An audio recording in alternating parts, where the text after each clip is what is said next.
Bonjour à tous et bienvenue dans ce nouvel épisode du Datapéro. Aujourd'hui, j'ai la chance et le privilège d'accueillir Farouk qui nous a rejoint il n'y a pas si longtemps chez Datasulting et avec qui on va parler d'IA et notamment d'automatisation. C'est un sujet qui revient dans toutes les PME qu'on rencontre et pas que, dans toutes les entreprises. Est-ce que je peux automatiser ce processus? Est-ce que de mettre en place ces changements nécessite d'utiliser de l'IA ou est-ce qu'il y a des solutions qui existent et qui ne nécessitent pas forcément d'intelligence artificielle? On abordera tous ces points avec Farouk puisque c'est notre expert automatisation chez Datasulting et aujourd'hui, contrairement à l'habitude, nous n'aurons pas de clients mais Farouk nous représentera fièrement et pourra partager avec nous sur ces sujets. Salut Farouk. Salut Gaël, Comment tu vas? ça va super bien et toi? Bon, bah écoute, super. Moi, je suis très content de te recevoir aujourd'hui. Avec plaisir. Avant de démarrer cet échange autour de l'automatisation, j'aimerais bien savoir un petit peu qui tu es. Alors, je te connais, mais tu partages avec notre audience ton parcours et que tu expliques comment tu en es arrivé à faire de l'IA, à faire de l'automatisation. Ok. Je m'appelle Farouk Oujri, j'ai 32 ans. Je viens pas vraiment de ce milieu d'IA et d'automatisation.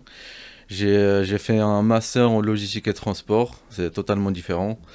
Et j'ai continué après en tant que chef de projet IT dans une entreprise de transport qui fait de la livraison du dernier kilomètre sur Montpellier.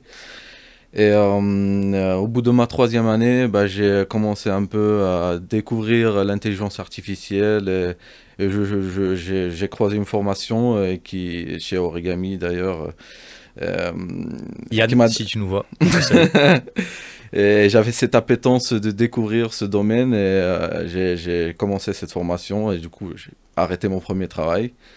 Et là, j'ai basculé complètement dans cette voie, dans l'intelligence artificielle et de l'automatisation via des outils no-code, low-code. Ok. Et après, quand j'ai fini la formation, j'ai créé ma boîte pour accompagner des clients, des PME ou des startups afin d'automatiser leur process, de les aider à supprimer leurs tâches chronophages et répétitives. Et voilà, le marché il était compliqué parce que c'est un nouveau domaine. Les entreprises sont fragiles un peu, elles se projettent pas rapidement.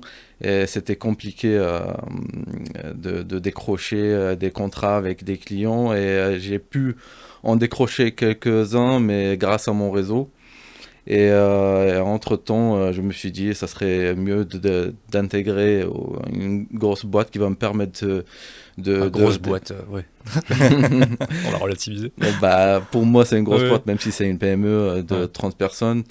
Et qui va me permettre aussi d'exercer cette activité en traitant des projets plus importants avec des entreprises importantes. Et voilà, j'ai toqué à votre porte et depuis là, ça va faire 6 mois à peu près que je suis avec vous. Et on est chanceux de t'avoir, je peux te le dire. Avec On est très plaisir. reconnaissant Je pour suis tout ce que tu je suis fais. content. Ouais. Donc du coup, moi ce que je trouve intéressant dans ton parcours, c'est que t'es pas un informaticien là-bas, tu viens du métier, tu parlais de la logistique. Exactement. C'est aussi passer quelque part des messages à ceux qui peuvent nous regarder. Voilà, on n'est pas obligé d'être un spécialiste de l'informatique pour passer à l'IA, l'automatisation. Il faut avoir une sensibilité, il faut être encadré, tu as été formé. Exactement. Ouais. Par contre, j'avais une base un peu informatique parce que dans la formation que j'ai réalisée dans la logistique et le transport, on faisait on codait avec du Python, Ok. on faisait du SAS base afin de traiter des données logistiques et transport. Et le fait d'avoir cette logique, ça m'a aidé encore À plus, structurer. exactement, et d'aller plus loin dans ce domaine. Et, et voilà, je m'amuse Eh ben, continuons à nous amuser alors ensemble. Alors du coup, je te propose Super. qu'on rentre dans le vif du sujet. Concrètement, c'est quoi l'automatisation? Comment tu le définis? Alors, pour définir l'automatisation qui vient d'automatique, c'est quelque chose qui fonctionne de lui-même sans qu'on intervienne dans le process. Et on parle d'automatisation dès qu'on a un mécanisme qui prend en charge une action à notre place et qui va être répétable et d'une façon autonome. Et dans le travail, dans le numérique, dans le monde numérique, l'automatisation, ça se traduit par le fait de donner à un logiciel ou une application des tâches répétitives en mettant en place des règles et des conditions afin d'arriver à un objectif, à un résultat. Et tout ça, ça fonctionne tout seul sur une intervention humaine. Alors que de nos jours, avec des outils no-code, low-code, c'est-à-dire des outils qu'on peut utiliser sans développer du code dedans, on peut juste coller des briques l'une après l'autre, ce qu'on appelle des workflows d'automatisation, qui vont nous permettre de réaliser cette solution d'automatisation sans une intervention humaine.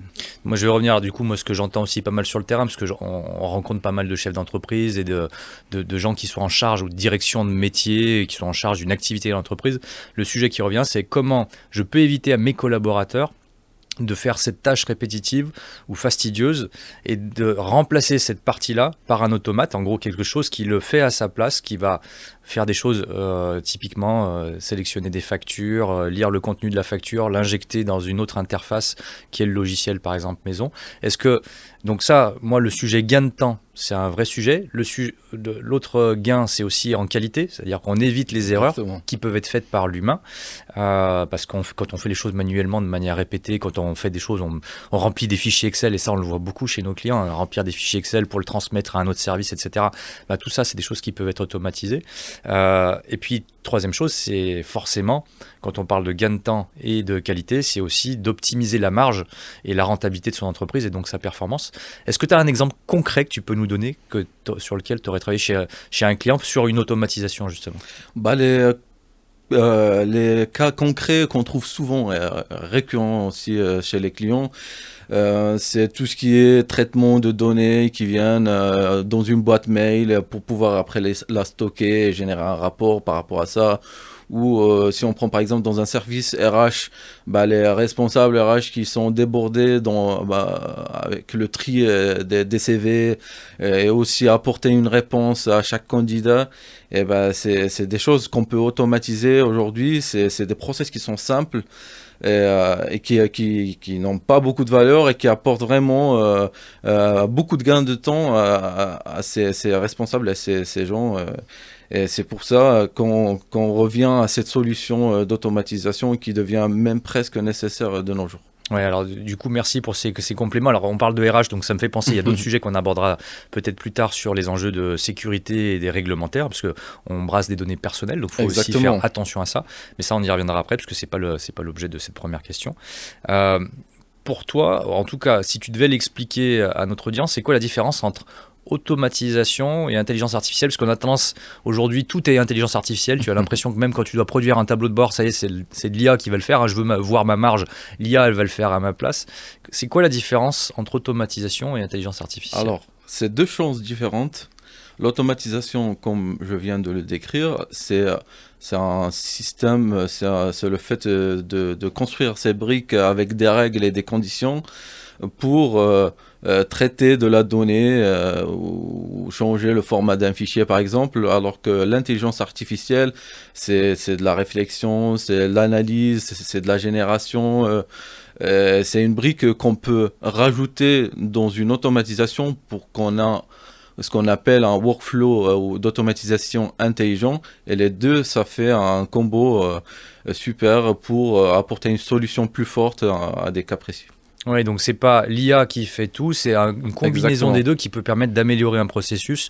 Et tu peux avoir une brique LLM entre guillemets, donc une IA qui va traiter par exemple du texte, qui va devoir le retranscrire dans un format donné, et ensuite un autre outil qui va permettre par exemple de l'injecter dans un logiciel, etc. Exactement. Ouais. C'est cette brique qu'on peut rajouter dans un workflow d'automatisation qui va traiter des données ou apporter une réflexion ou en mettant en place un prompt avec des règles. Parce que, ça permet de vraiment régler des problématiques de nos jours. Par exemple, je vais donner un exemple d'un traitement de fichiers qui sont scannés, des PDF de rapports ou des bons de commande, par exemple, qui sont pas très visibles pour qu'on puisse générer un script qui va analyser ces données. On va faire passer ce document par l'intelligence artificielle afin de récupérer toutes ces données qu'on pourra stocker et traiter comme on veut. Ok, super. Alors du coup, comme on revient, on a parlé un petit peu outils de loin là. Là aujourd'hui, on parle beaucoup de Make, de N8N, de Power Automate. Est-ce que, alors toi, tu as forcément des outils privilégiés et comment tu pourrais aider notre audience à voir quels sont les bons outils en fonction peut-être des usages ou de leurs besoins métiers? Alors, tout dépend du contexte. Il n'y a pas un meilleur outil.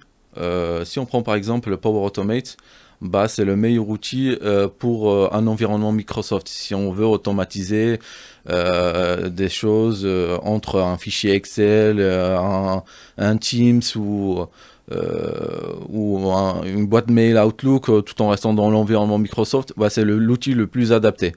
Si on passe par exemple à Zapier, c'est l'outil le plus simple à manipuler, mais on arrive vite à la limite dès qu'on veut traiter des automatisations d'un process plus complexe et ça devient coûteux.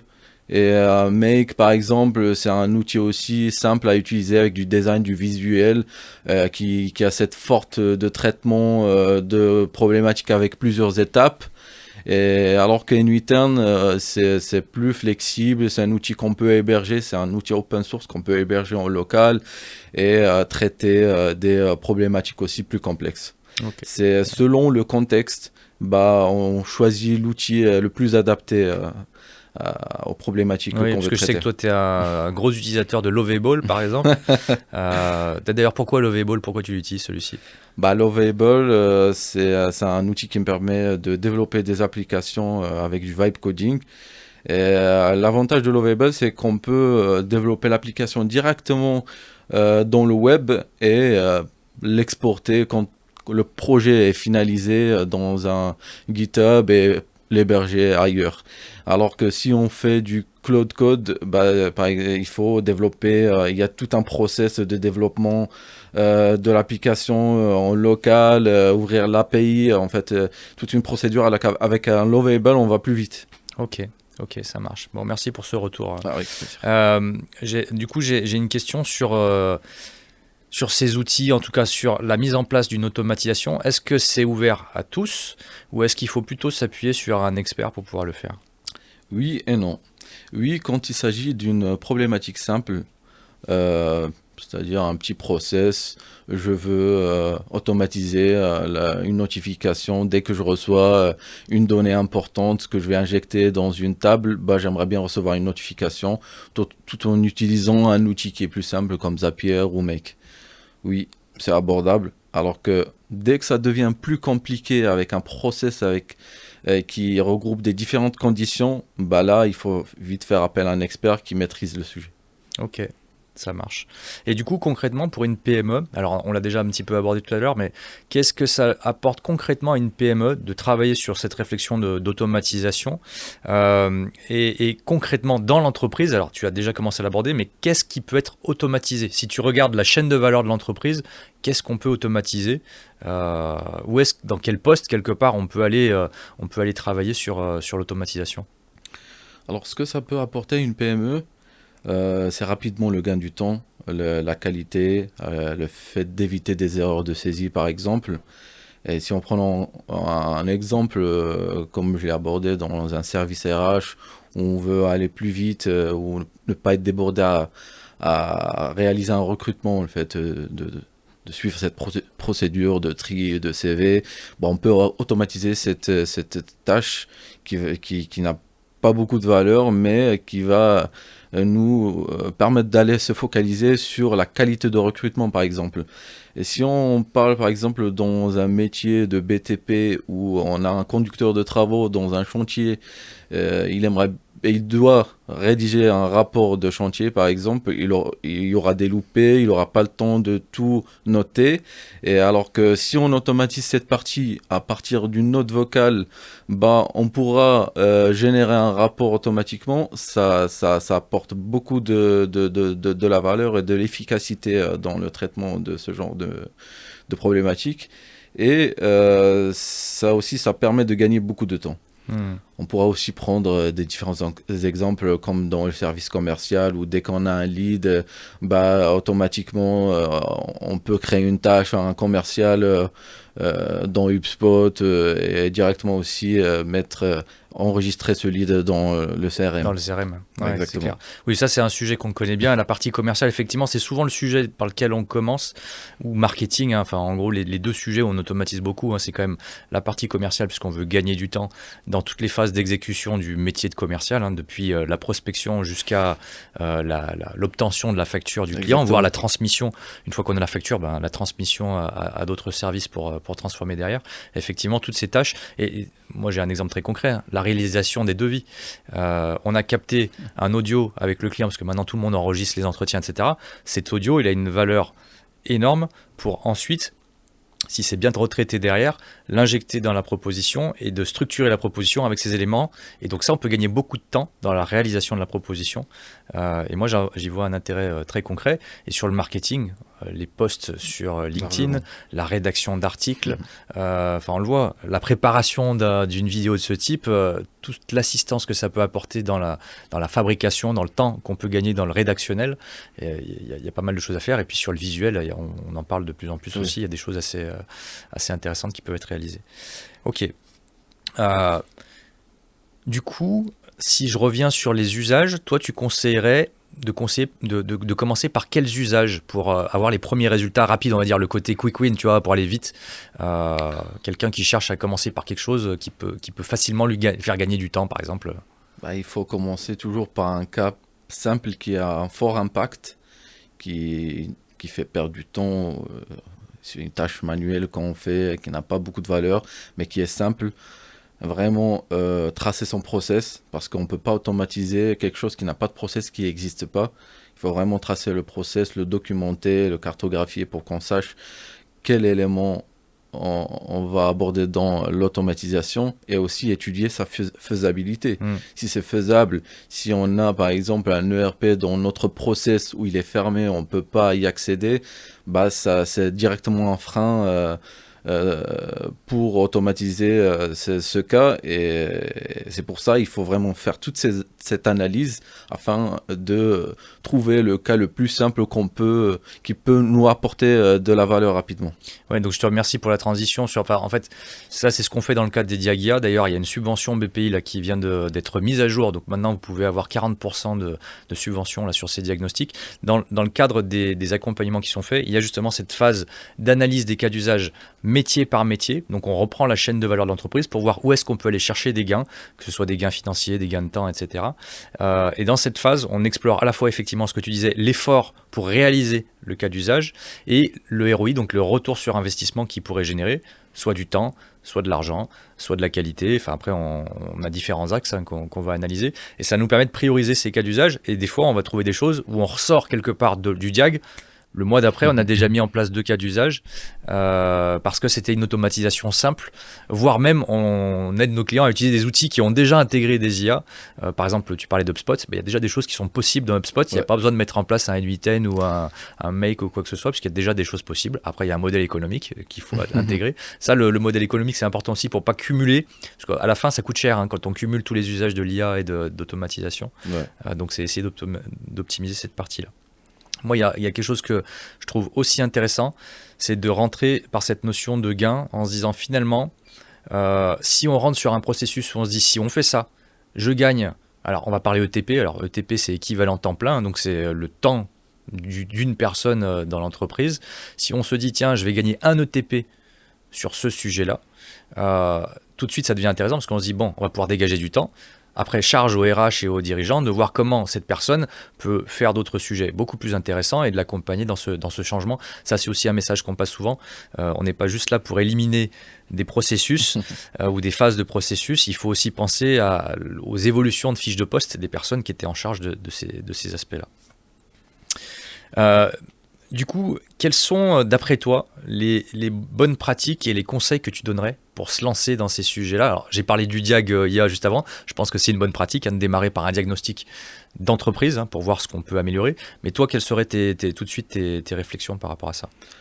Bah, c'est ce que j'ai dit juste avant. Vraiment, ça fait partie des bonnes pratiques d'analyser, de se poser vraiment la question pour voir tous les cas et les process en interne de l'entreprise qu'on peut automatiser et les classer, les prioriser, voir le cas le plus simple qu'on peut attaquer, cartographier, analyser chaque partie du process pour voir si j'ai besoin vraiment d'automatiser cette partie ou pas. Alors du coup, moi je vais peut-être réorienter un peu ma question, parce qu'effectivement tu m'as déjà un peu répondu sur cet aspect-là, mais dans l'entreprise, qui est-ce qu'il faut impliquer pour faire ce travail-là? Parce qu'au final, c'est un sujet qui peut être pris par la direction, et dire voilà, moi j'ai la vision, je sais ce que je veux améliorer, etc. Mais toi, dans ce que tu pratiques sur le terrain, d'après toi, c'est quoi la bonne démarche? Bah, il faut t'aborder le sujet d'implication. Il faut impliquer les gens du métier pour comprendre vraiment le process qu'on veut automatiser. C'est-à-dire, on va se poser avec les personnes concernées pour voir tout le process, comment ces gens procèdent dans leur travail pour pouvoir comprendre tous les éléments nécessaires qui vont nous aider à automatiser, à créer ce workflow d'automatisation. Oui, donc dans tous les cas, ça veut dire qu'il faut impliquer les métiers. Exactement. Enfin, je vois, on était chez un client là, il y a 2 jours, et typiquement, il y avait toute l'équipe achat et gestion des aspects, gestion des fournisseurs, etc. Et on bossait sur l'amélioration du traitement des factures fournisseurs pour arriver à faire des contrôles automatisés. Et là, il y a un vrai enjeu. Donc, les personnes qui étaient impliquées dans ce processus étaient tout autour de la table. Donc, ça permettait d'avoir vraiment un échange pour bien comprendre comment les gens travaillent.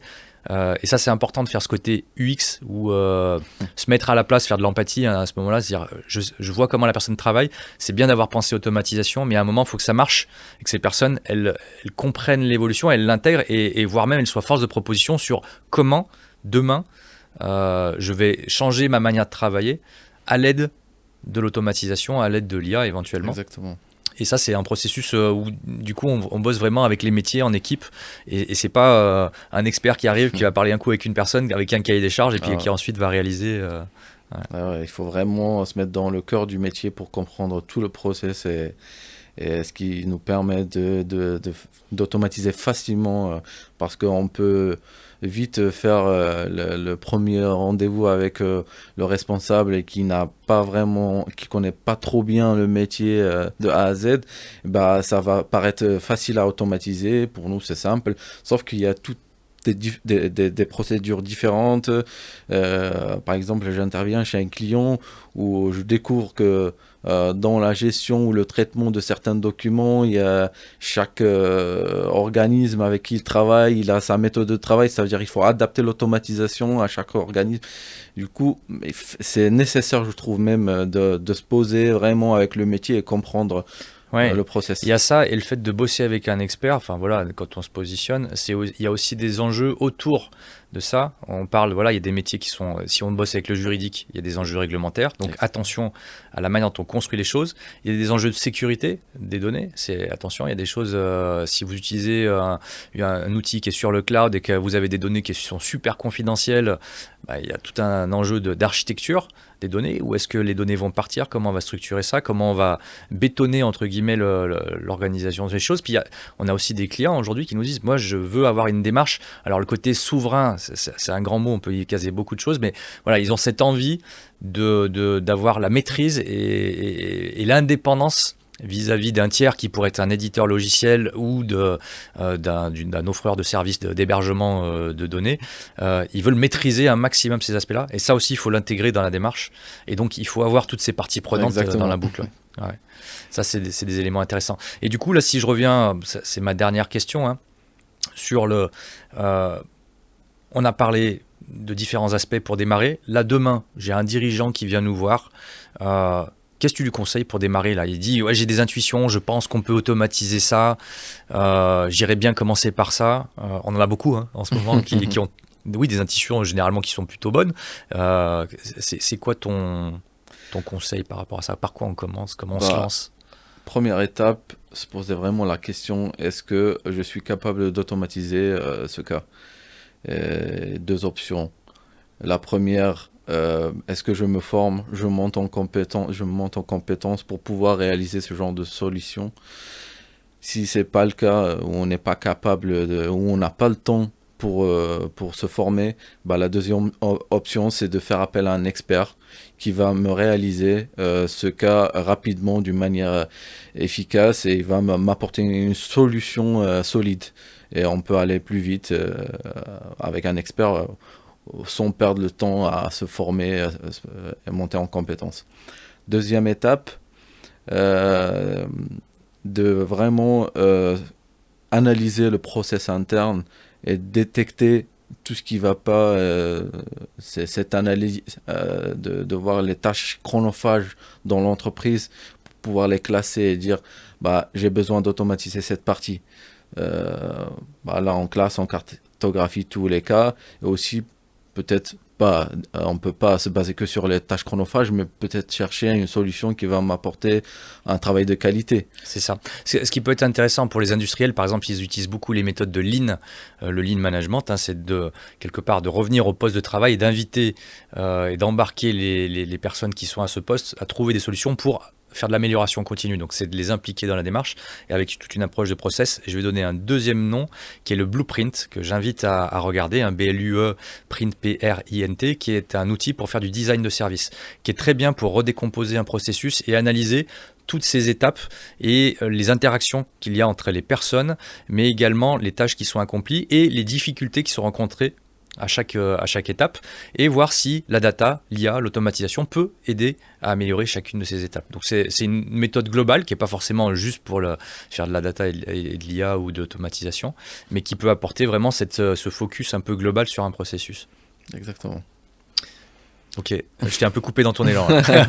Et tu voulais rajouter quelque chose du coup par rapport à ça? Juste, si on vraiment on cite tous les cas qu'on aimerait bien automatiser en interne, par exemple, je suis une boîte, j'ai bien détecté si je suis compétent ou pas, et j'ai pas le temps, peut-être je vais faire appel à un expert, mais je prépare quand même mes cas d'usage que j'aimerais bien automatiser, et j'analyse mes cas, et jamais partir sur 1000 cas, de partir sur un seul cas. Dès qu'on le réalise, on le teste et c'est fonctionnel, et là on peut passer à autre chose, parce qu'on peut jamais attaquer 10 cas d'un coup. Ouais, ok. Super. Pour éviter toute erreur. Ouais, très bien. Écoute, merci Farouk pour toutes ces explications. Peut-être pour compléter, parce qu'on a parlé beaucoup d'experts, pour vous aider aussi et quel que soit l'expert par lequel vous allez vous faire accompagner, pour essayer de trouver les indicateurs pour savoir si c'est la bonne personne. Ce qu'il faut regarder, c'est sa capacité déjà à se mettre à votre place, donc comprendre le métier. Donc pas quelqu'un qui va rentrer par la technique, etc. Enfin, en tout cas, de notre avis, prise de hauteur, il faut que ce soit quelqu'un qui fasse de l'empathie, donc qui comprenne vraiment vos métiers et qui se mette à votre place. Et donc quelqu'un qui va tout de suite soulever le capot. C'est pour ça que nous on parle de diagnostic, parce qu'il faut passer par cette étape pour arriver à enclencher la suite. Si vous avez des cas d'usage, c'est aussi quelqu'un qui va avoir le discernement et vous aider à avoir ce discernement de dire attention, là il y a un traitement de données. Où est-ce qu'elles vont ces données? Est-ce qu'elles sont suffisamment de qualité pour pouvoir les exploiter? Parce que des fois on veut automatiser quelque chose, mais les données ne sont pas de bonne qualité à l'entrée, donc on risque de restituer quelque chose qui sera aussi de mauvaise qualité, voire amplifié. Et également quelqu'un qui va avoir une approche méthodique, c'est-à-dire qu'il va vous aider step by step, et tout à l'heure tu parlais de quick win, donc de démarrer vite. Exactement. Avec un petit cas d'usage, qui va vous aider à projeter cette vision, cette roadmap, donc voir loin mais avancer par petits pas. C'est souvent ce qu'on privilégie, c'est de dire il faut quand même avoir de la stratégie, de la vision, donc il faut structurer sa stratégie, qu'elle soit autour de l'utilisation des données, de l'IA, et puis mettre en place de l'automatisation, mais il faut aussi donner envie au métier et leur montrer qu'il y a des choses qui marchent, et donc tout de suite commencer par quelque chose de petit, mais montrer que ça marche pour que ça donne envie aux équipes ensuite de s'en emparer et d'avancer avec le sujet. Je ne sais pas si tu es d'accord avec ça. Exactement, je suis tout à fait d'accord, parce qu'il faut y aller étape par étape. On ne peut pas traiter tout d'un coup, et même pour réussir, c'est un process aussi. Hein. On a validé la première étape, le workflow d'automatisation, elle marche, c'est bouclé. On a bouclé aussi la partie erreur et gestion d'erreurs. Bah là, on passe à autre chose. Et c'est comme ça qu'on va réussir à automatiser tous les cas d'usage qui nous prennent du temps. C'est des tâches chronophages, des tâches peut-être qui n'ont pas de valeur, qui nous prennent du temps pour rien. Et voilà, toutes ces étapes, il faut y aller petit à petit pour arriver à cet objectif final d'être efficace. Ouais. Bah, écoute, je te remercie beaucoup, Farouk, pour ton temps. D'ailleurs, ce temps, même s'il n'est pas forcément super optimisé, mais il est super agréable. Donc, j'espère qu'on va jamais l'automatiser, celui-là, qu'on va pas nous remplacer par des avatars qui feront le job en vidéo. En tout cas, merci pour le temps que vous avez accordé à cette vidéo. J'espère que vous avez pu apprendre quelques enseignements autour de l'automatisation. N'hésitez pas à nous contacter, dans tous les cas, chez Datasulting pour avoir peut-être Farouk pour vous accompagner. Sachez qu'on fait aussi de la formation sur ces sujets, donc on peut vous sensibiliser, vous former à l'usage de certains outils et vous aider à mettre en place vos premiers cas d'usage. Et puis encore une fois, le diagnostic de départ, on vous le recommande fortement. Encore une fois, la BPI propose ce dispositif et le subventionne. Donc n'hésitez pas, c'est accessible pour toutes les PME. N'hésitez pas à faire appel à ce type de dispositif. Encore merci à vous, bonne journée et à très bientôt. Au revoir. À bientôt, au revoir.